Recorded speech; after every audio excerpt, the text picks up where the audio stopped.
Hello and welcome. Thank you for coming. This is the See You Try show. I apologize. A couple weeks ago, we were all scheduled and then we had all kinds of technical hiccups.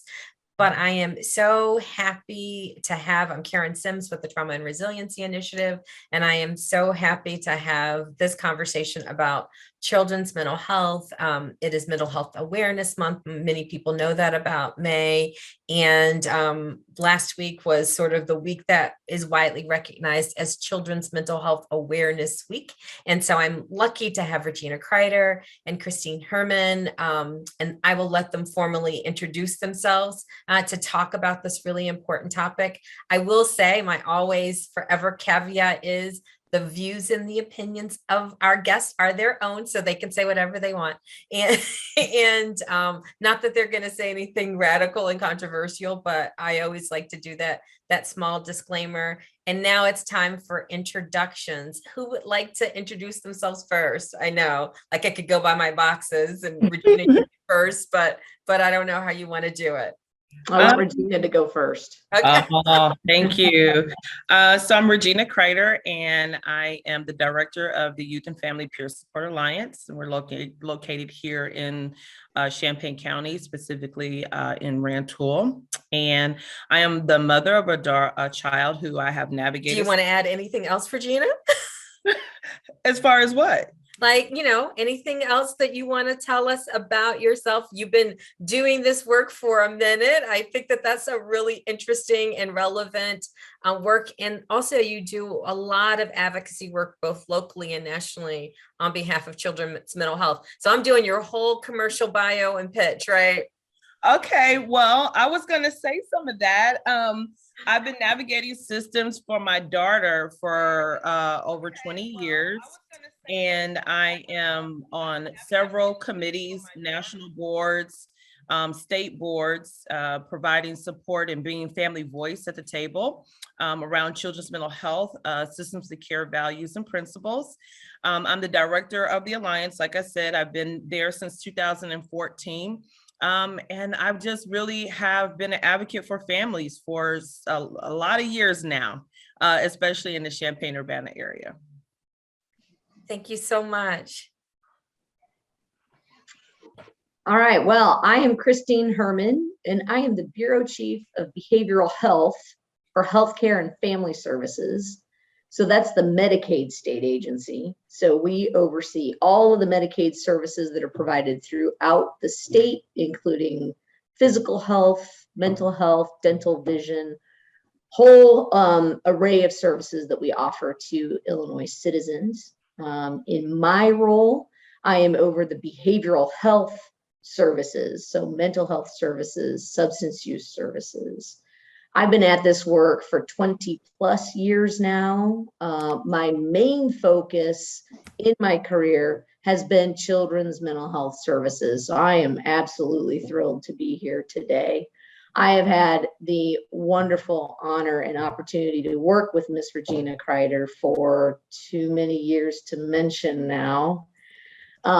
Very excited to be here to talk about some of that collaboration that we have done, and hopefully it coming to fruition very soon with some new initiatives that we're putting out that, again, Miss Regina has just been key in keeping me on the right path, keeping me honest, keeping me focused always on the children and the families that we serve. So that's about all I have to say about me. And given that it's such a busy month, I am super happy and honored that both Regina and Christine were able to take time out to join this conversation. I know sometimes when we were kind of doing some work around the plan, right, the updated plan, you're right, sometimes there's feeling like all the conversations happen in Chicago. And so the opportunity to remind people that, downstream, that this is also a relevant conversation for them. But I also feel like in the middle of the pandemic, people have sort of maybe heard ancillary things about children's mental health, but maybe haven't had like that fuller conversation about children's mental health. So to that end, this month is commonly known as Children's Mental Health Awareness Month and Children's Mental Health Awareness Week. And can we kind of do it like the 360 level, right? Like the higher level. Why do you think it is important to think about these issues around children's mental health? What's the importance? Well, for me on a personal level, when my daughter started, displaying signs of mental health challenges, it became a critical issue. And I realized that if I'm going through it, I know there must be other families dealing with the same thing that I'm going through. And so statistically, we know that 1 in 5 children have a mental health disorder or are dealing with mental health challenges. And it's critical for us to bring this to the forefront and bringing awareness to children's mental health issues, because unfortunately, statistically, for instance, African-American males are dying at a higher rate of suicide because of the lack of treatment, maybe the lack of understanding. And so we have to continue to place this message and talk about it. And, in communities of color, we don't really talk about mental health. And I'm hoping that taboo topic is becoming more smaller over the years as we have put out more effort on a, community level. I feel Champaign County has done an excellent job. We're very fortunate, but there's so much more that's being done on a state and national level now as well. So I feel like we have to do this because our children's lives are at stake. To put it plainly, our children's lives are at stake. So, Christine, you mentioned a lot of different areas that you cover and talk about, and I might be helpful because I think sometimes people don't fully understand what we're talking about when we're talking about children's mental health.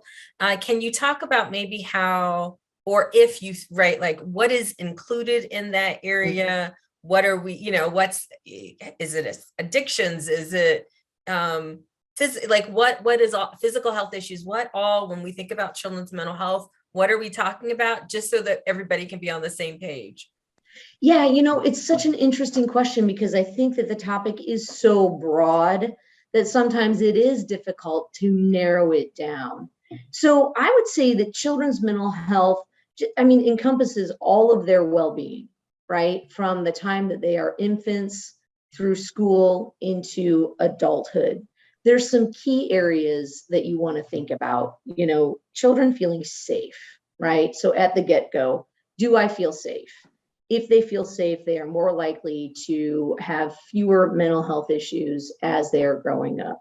Are schools supportive, right? Do I have good friend groups? Do I have good pro-social things to do to promote good mental health? Now, when we start talking about mental health services, right, that's kind of where I start to get into my area. So always look at schools because they have the most access to kids.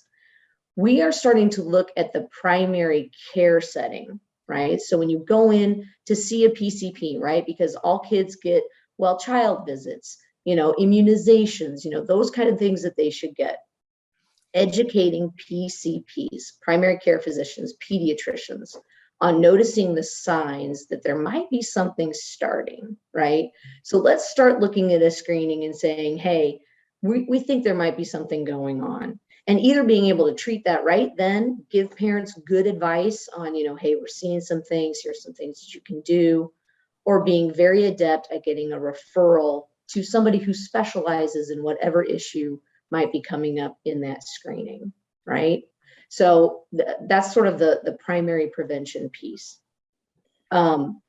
Services in the community provided by community mental health centers, behavioral health clinics, federally qualified health clinics, all those kind of places that I deal with, making sure that they have clinicians that are trained and understand how to deal with kids, particularly kids that have had trauma, kids that are having problems in school, and making sure that they understand really what are the most effective techniques for dealing with those kids.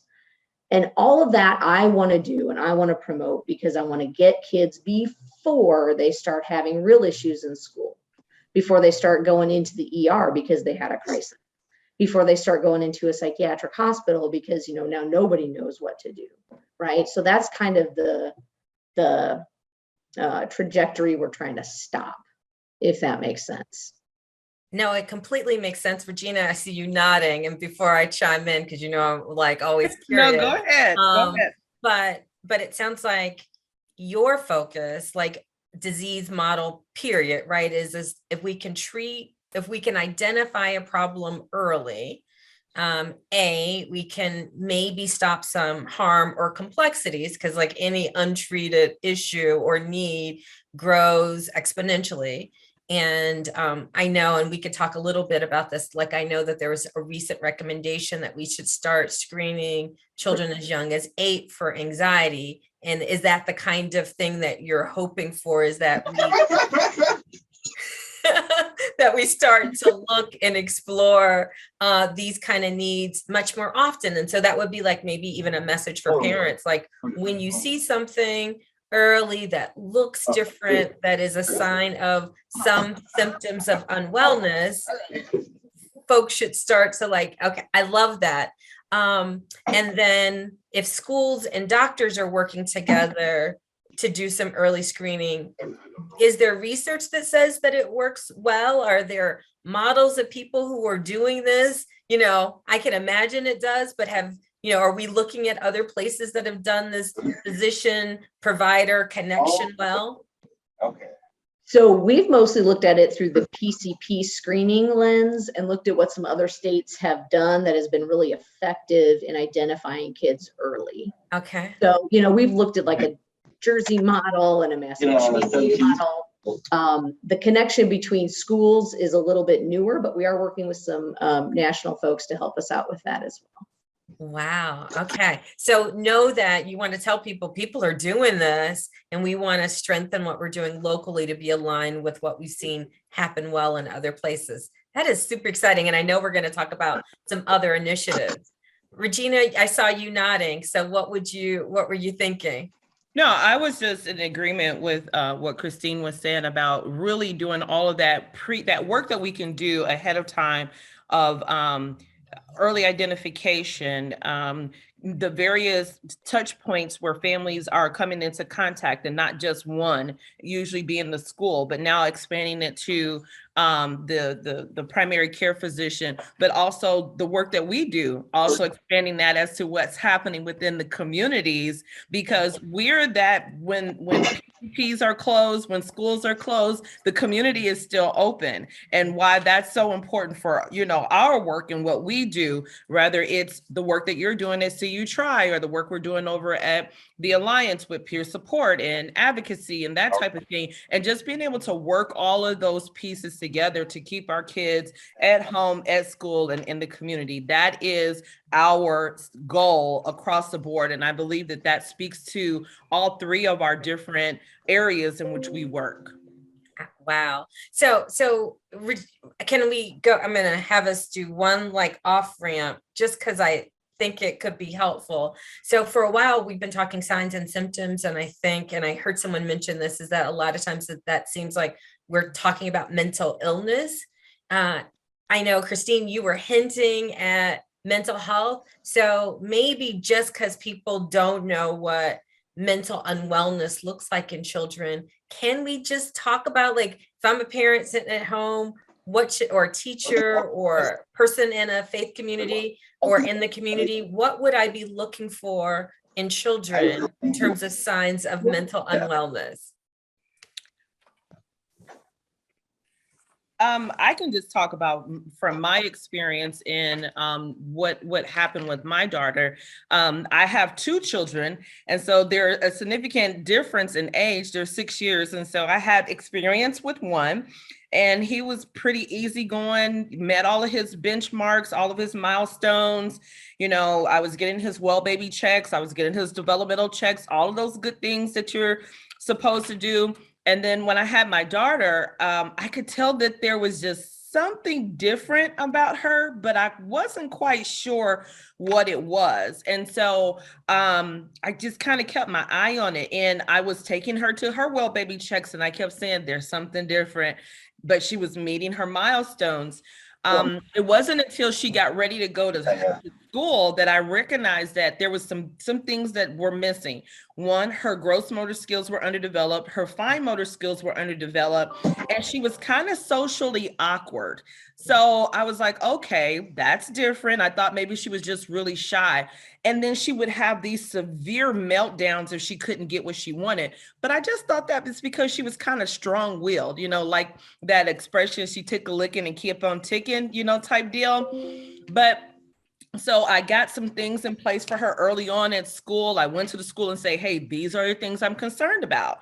Fast forward from kindergarten to fourth grade, and she was still struggling socially in school. That was one of the biggest red flags for us, was that she really struggled socially at school with making connections, and that she didn't want to go. And so those were the things that began to be real red flags. And so unfortunately, when she was in the fourth grade, she tried to hang herself while at school. And so that just put us on the fast track to dealing with her mental health. But there were those types of signs.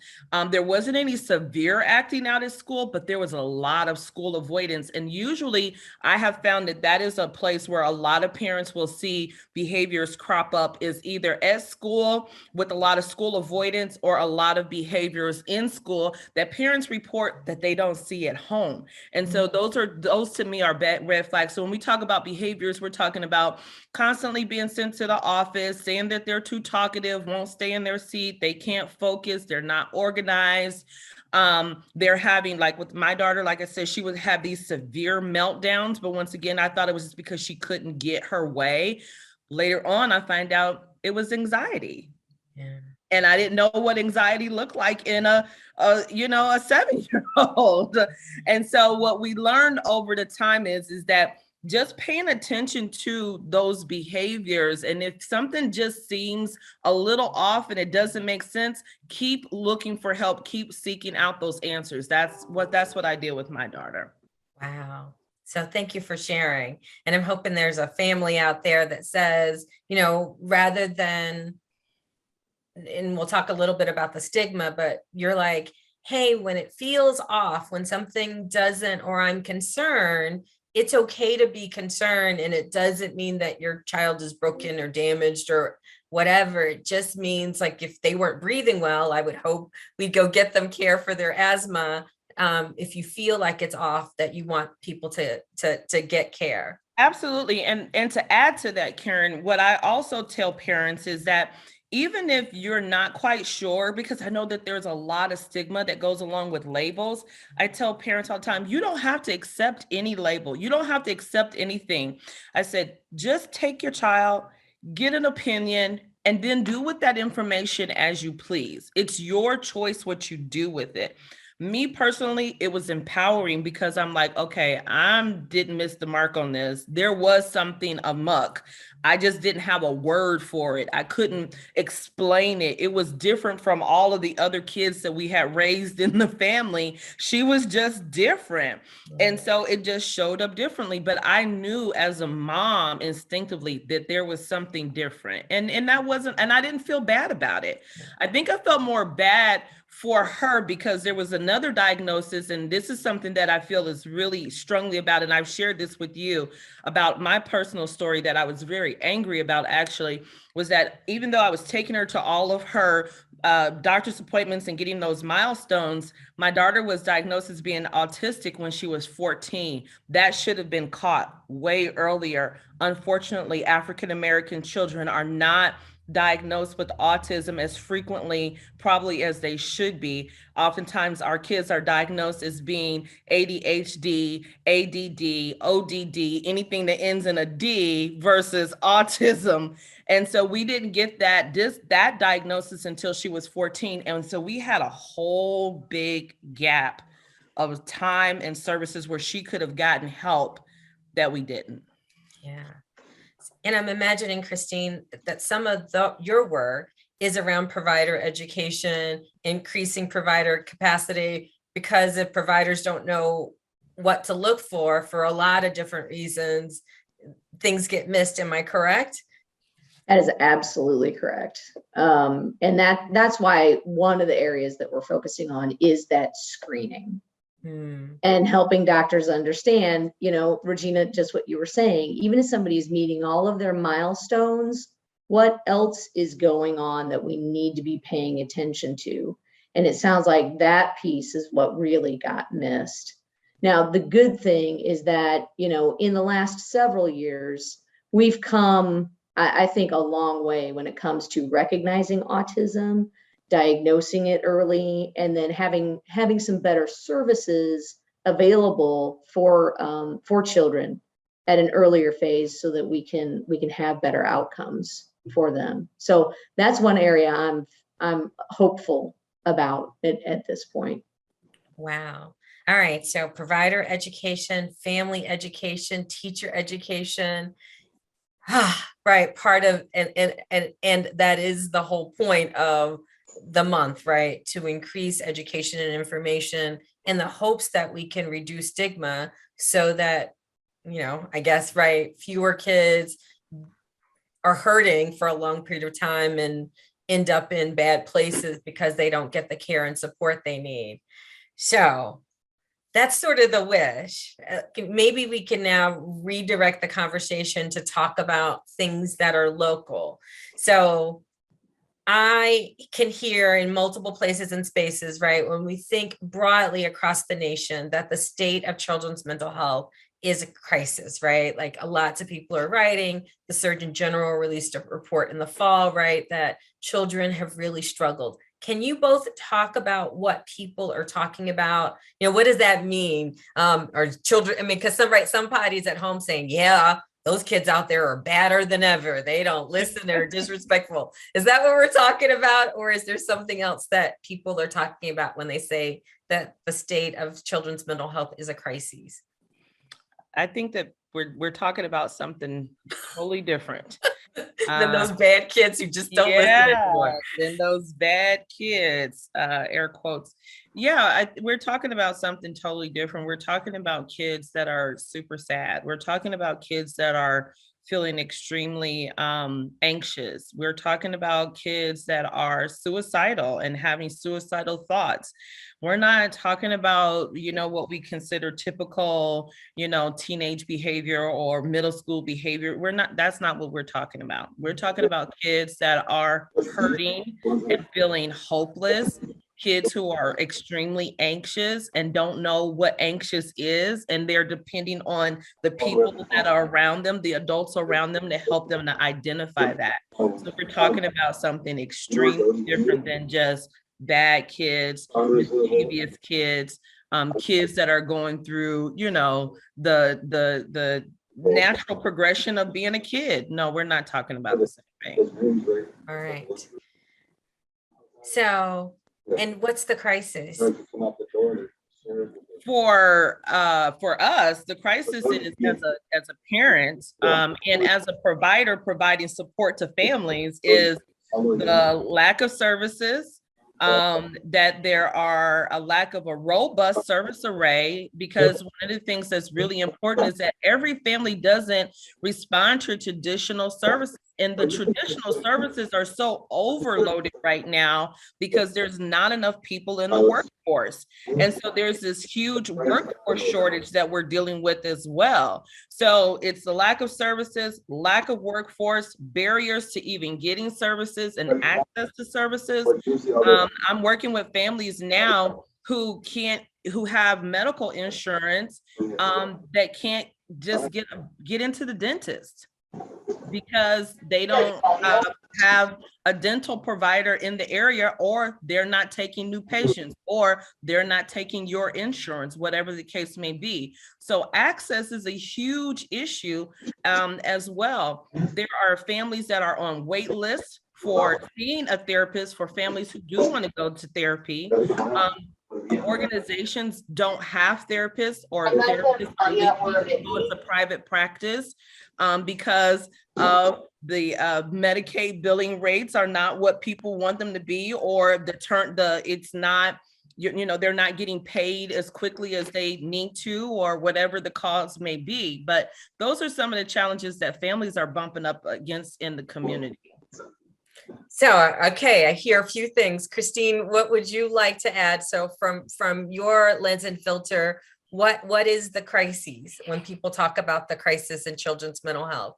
Yeah, I mean, Regina just laid it out, I think, very well. You know, one of the things that we see that is a little bit particular to Illinois is that most kids access the mental health system, publicly funded kids, Medicaid kids, through a crisis system, right? So the way they access services is that they've escalated to the point that they have a crisis, they call the hotline, mobile crisis response comes out and does an assessment, and that's their access into services. So it is literally a crisis that brings them into getting services. So that's one of the things that we're really focusing on, trying to get kids out of that crisis cycle and into follow-up community-based services that are better tailored to what they need, just like Regina was discussing. Okay, so access being an issue, workforce development is an issue, the crisis response, not enough workforce includes the not enough providers trained in the right way, sort of a right, I can imagine it's multi-layered backlog of people.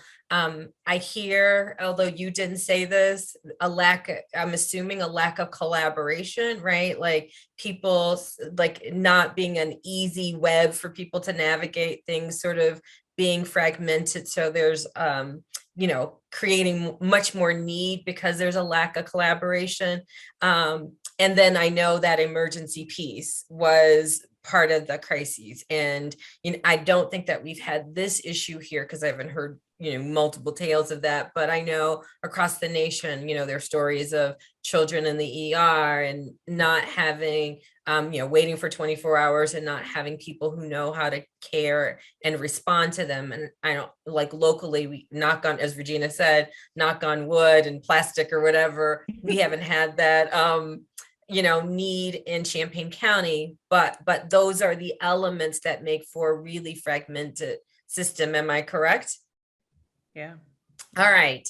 And many people may not know this, but there was a plan to address these issues. Can you guys talk about, can you talk a little bit about the process, what birthed that, what generated it, and then we can actually talk about the plan. You talking about Pathways to Success? Whatever. Okay. I know that there's something there. Yeah, I wanted to clarify because there's like there's a lot of different things going on right now. Okay, let's talk about let's talk about the one conversation. Yeah. Okay. He's spearheading Pathways to Success. Okay. So I'll start it off by saying that the state of Illinois was sued. And out of that suit was the NB settlement. And so from the NB settlement birthed this new plan program that Christine will tell you about, which is Pathways to Success. Okay. You let me do it? Well, I was like, that seems like a drive-by. Well, I don't want to take credit for it. Okay, oh my gosh. So this is a true testament to Regina and I have worked together a lot. She's going to let me do the whole drum roll here. Okay, so you know what? We just talked about all the problems, and it's really overwhelming when you think about it in those terms and everybody who needs help. So I will tell you the hopeful things that are going on right now. Yeah, like one of those is the Pathways to Success program. So Regina's right. There was a consent decree that the state entered into and agreed to do better services for kids with behavioral. What we have identified is the Pathways to Success program, and it is really meant to help those kids that are having higher end needs now, that are going into crisis, that are finding themselves in ERs, that are cycling through mobile crisis response, getting stuck in psych hospitals. Those kids need help now, right? So the Pathways to Success program is going to bring 7 additional services to the service array, because Regina really did accurately point out that we don't have the service array that we need right now, but it is coming. Okay, so You mentioned the fragmentation, which is really huge. And as Regina knows, it's so difficult for parents to navigate these systems. So one of the key components under Pathways are these care coordination and support organizations. We will come up with a better name than that once we brand this, that are going to have care coordinators that are going to use a nationally recognized evidence-based model for care coordination, right? For getting everybody to the table that is involved with the care of that youth. And as Regina knows, it can be a lot of people, right? You can have school, doctors,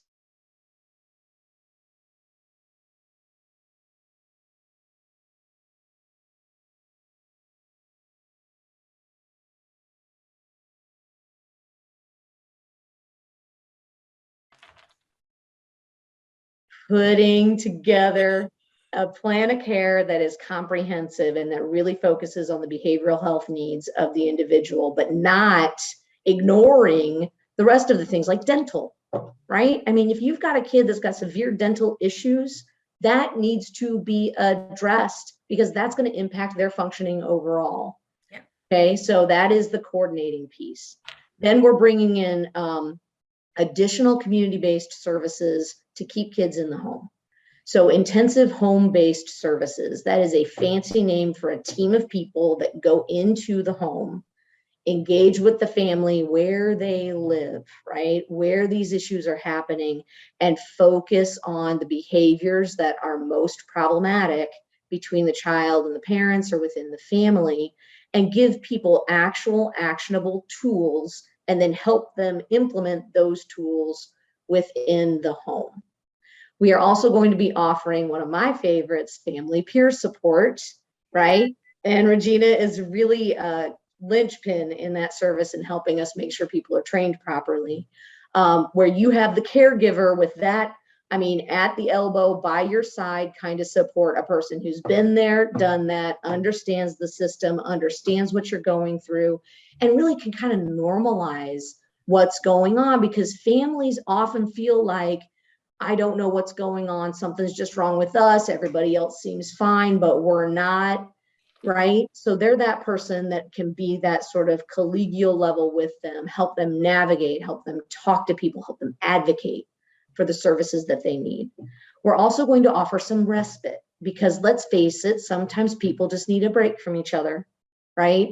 People need time to cool off. Kids need time to just relax, watch a movie, whatever. Parents need to go out and breathe, right? So we have that built in.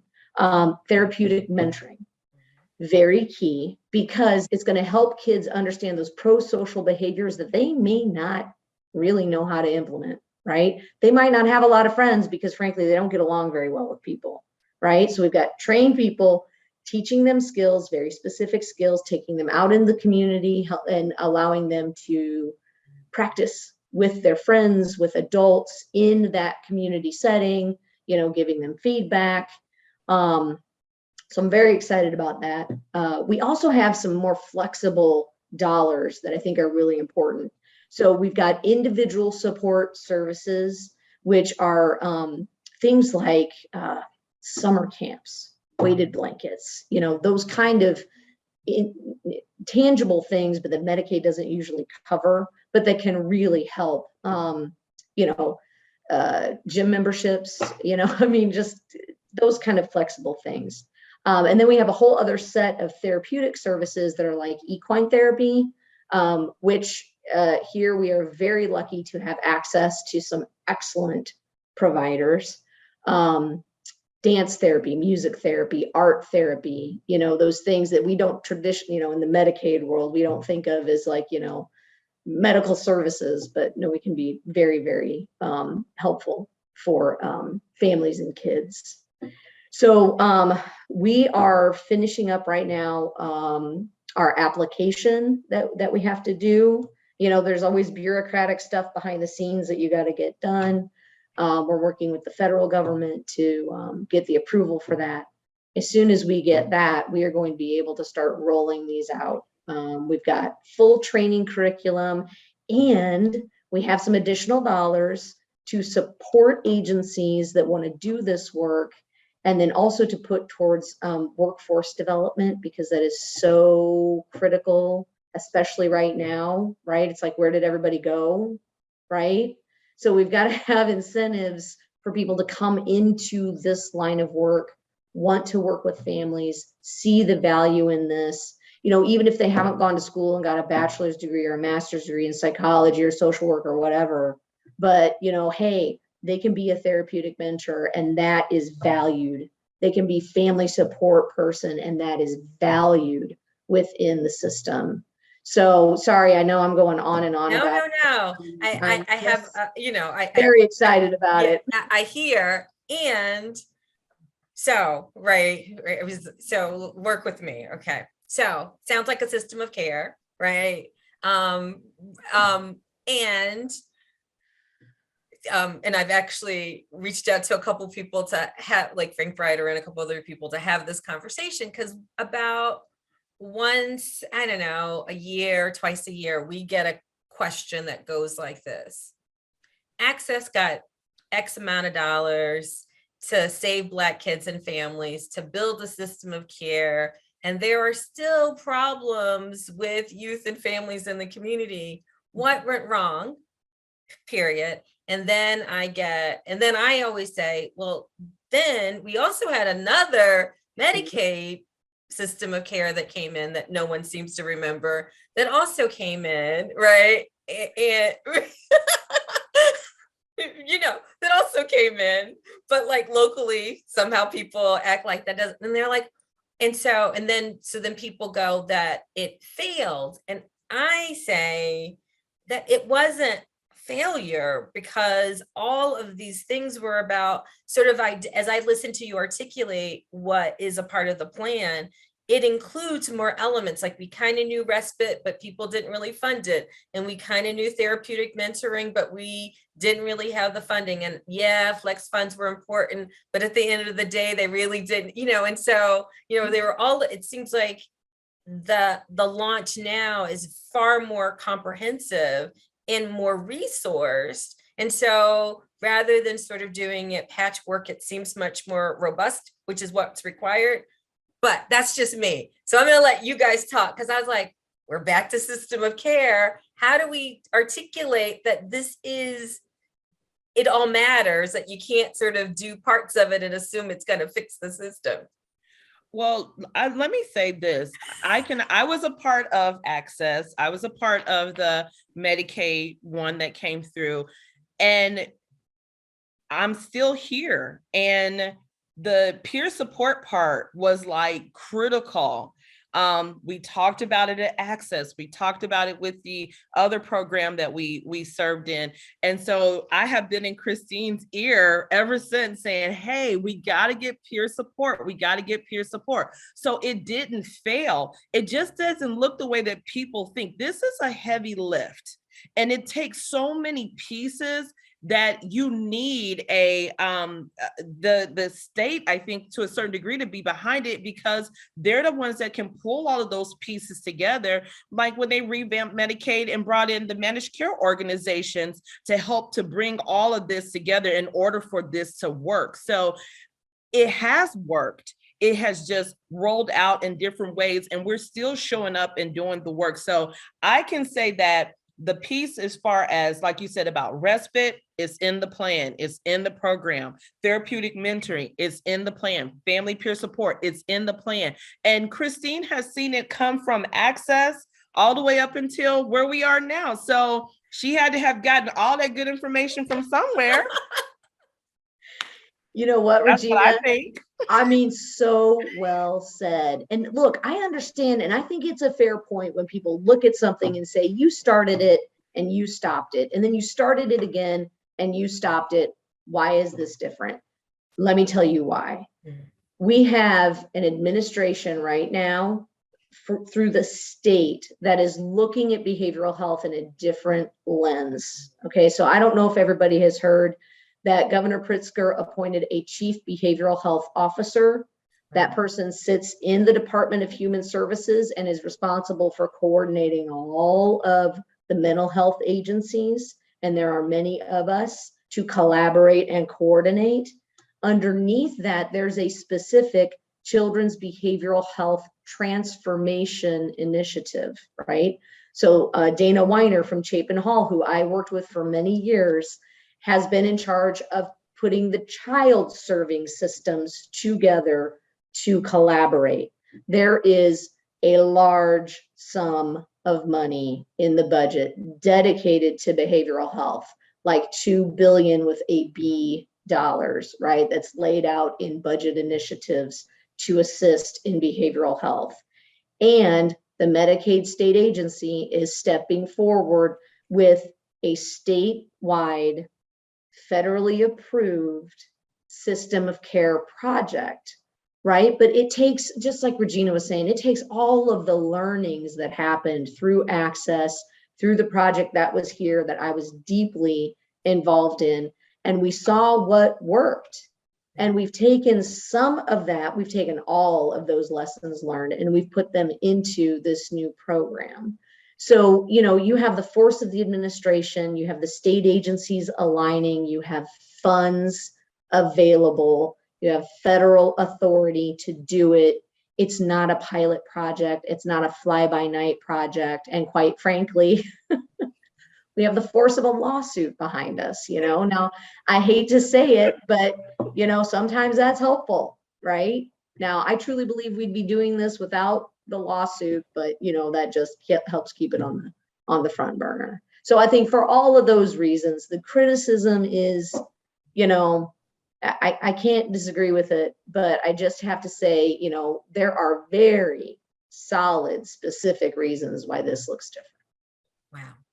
Well, thank you. And so, I mean, because I believe in system of care, right? I, you know, went completely, you know, down the pathway and have seen it work, and Right. it requires, you know, the broad and deep capacity and the infrastructure and a process. And I know places that have done it well have had both vision from the state that gets implemented locally, and it seems like the right people are at the table now. So people should, what should they look for, right? If I'm like a caregiver or a provider or a community member, how would I know that these changes are coming? Like, what should I look for?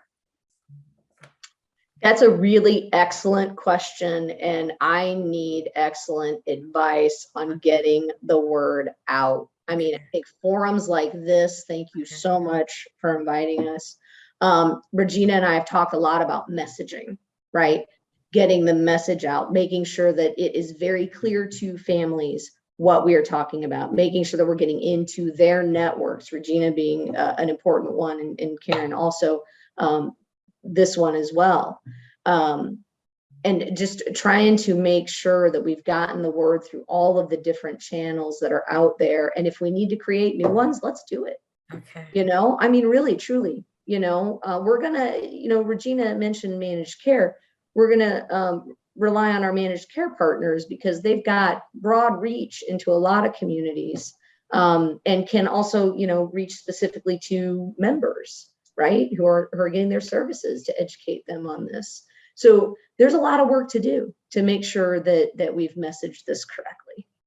So, you know, just in case if I'm somebody who's like, managed care, what is that? Your insurance companies, they're going to work with insurance companies. They're working with doctors. They're working with schools. They're working, you know, when we talk about child services systems, you're talking child welfare coming to the table, juvenile justice. All of those people should be able to, you should feel something different around the level of collaboration. The other piece I can imagine, Regina, that you've had to help families understand who've been wounded, who've experienced woundedness in systems, is to realize that the collaboration isn't about gossip or harm, but it is to make sure that all the needs get, you know, because families have also learned to triangulate, you know, themselves in systems because they're afraid. If I tell you this, it's going to get used against me. If I tell you this. And so I know that's part of why you think peer support is so important, Regina, is to help families also mend from the system-induced wounds. Am I right? Absolutely. That's the beauty of peer support, is just having that person there that has that lived experience, that can say, you know, this is how this is different. This is how, I do not know what's going on with my phone. This is how We this had is all kinds of different. sounds today. Yeah, we did, didn't we? This is how this looks. But you have that person that's coming alongside you who can help process with you. You have a person that's there with you that you can have that conversation with. It's about building that relationship and saying, hey, you know, and being honest, I don't trust this process. And that peer support of being able to say, hey, I didn't trust it either, but these are the things that I did, or these are the things that what I had access to that helped me to see that, you know, this was going to be different. And that's what families are looking for. How is this different than what has been done? Because what's been done in the past hasn't worked, because a lot of times what families want is for their children to get better. And that is just our goal. But I also tell parents that when we're dealing with mental health challenges and disorders, they don't necessarily just get better overnight. You're going to go through some stuff, and you're going to it's going to be a process. It's going to be a journey. Some people's journeys look different, but that peer supporter, they're there with you along the journey through those tough spots that you just think no one else has possibly been through what I am going through. I tell people all the time when they see my daughter in the community, I'm like, yeah, you don't know what it took for us to get her out the door, because there was some yelling and some screaming and some cussing and some crying, and that was probably more so me than it was her, but we finally got her out the door, you know what I mean? But there's being able to connect with another person to say, I get it.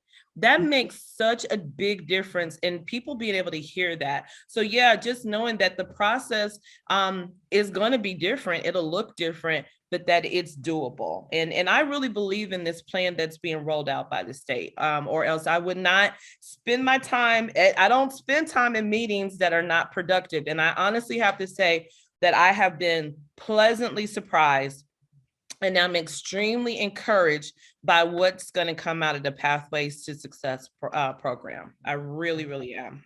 Can I jump on that for just 1 second? Because Virginia, you said something so important, and I want to make sure that we understand that it's a part of this process, that training for providers in this different way of doing business and culture change within the system is all a part of this, right? We learned that you cannot just roll out a package of services and be like, hey, good luck, have fun, see you later, do good work, right?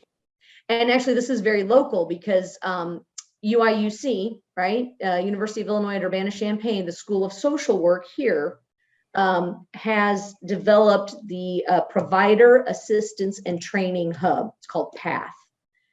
And we have hired lots and lots of trainers.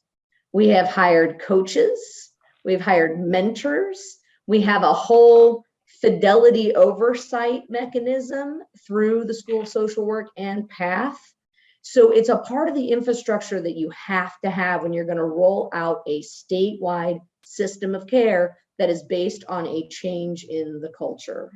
So it's just imperative that we have that. And I'm super happy that it's here, because I also forgot to mention that I live here in Champaign. Yes.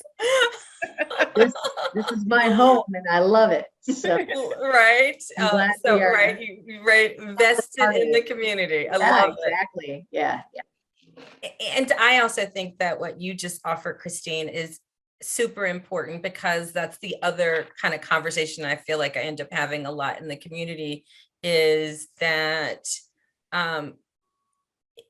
no program is going to fix our children's mental health system. It is not like I can fund a project over here. Everybody has to see themselves as a part of the transformation. So thinking different, feeling different, experiencing different. And if you're approaching it right as a project or a program, it will, it keeps the process not working, right? And so organizations that are like, I'm just going to wait to see if that fails or if it doesn't work, or what's Usually the least amount of collaboration that I can do. I mean, I think that that's where the state leadership and the training and Yep. the sticks, in addition to the carrots, right, Yeah. really can move this process forward because, right, systems move slowly. And some people are Oh. like, I'm not going. I know. will have to say that I've worked personally with PATH, and I am in awe of the level and degree of commitment to putting together and designing the trainings, the creativity, the amount of work, the research. I work with them on a professional level, but also just seeing the bigger hand of the whole entire PATH training process is phenomenal. It's very rich. There's a lot of work that goes into it, a lot of hours. And so I feel very confident in the training content that will be being put out to those that are getting the different training for, whether it's the IMCANs or family peer support or wraparound or whatever. I feel very confident because I have seen it firsthand, the level and degree of quality of the work that's coming out of PATH. Wow. It's exciting. Woo, that was quite the endorsement. I got chills. Because I wasn't going to go down this road unless Regina told me that, yeah, we're ready to go. And we brought her on specifically to be that lens, right? To tell me, hey, it's going good. You got to fix this. You know, Yeah. That's a terrible idea or that's a great idea. And so we've had this time now to really shape it, to really form it. And we brought in people that had experience from that previous project. So they're sort of steeped in what works and what doesn't. And Regina, I'm just so glad to hear you say that because that is the only way we'll move forward. It is. With the thumbs up. I'm excited about it. I really am. All right. So know that change is coming.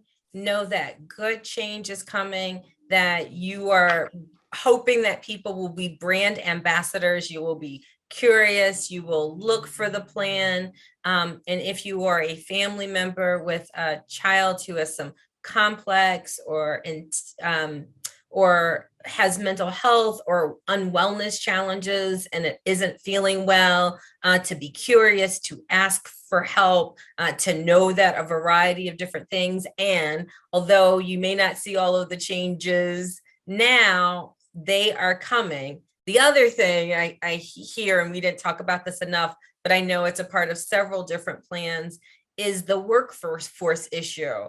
And so I'm going to ask you to speak each to a little bit to that. So if you're somebody who is like, I don't want to go back to school, or I've already had training, what would you say about workforce? Because I don't think people have thought about this issue a lot in human services, although we know it's a problem. What would you want to say to people who might enter it or might want some additional training? What would you say to the people who might be listening around workforce issues?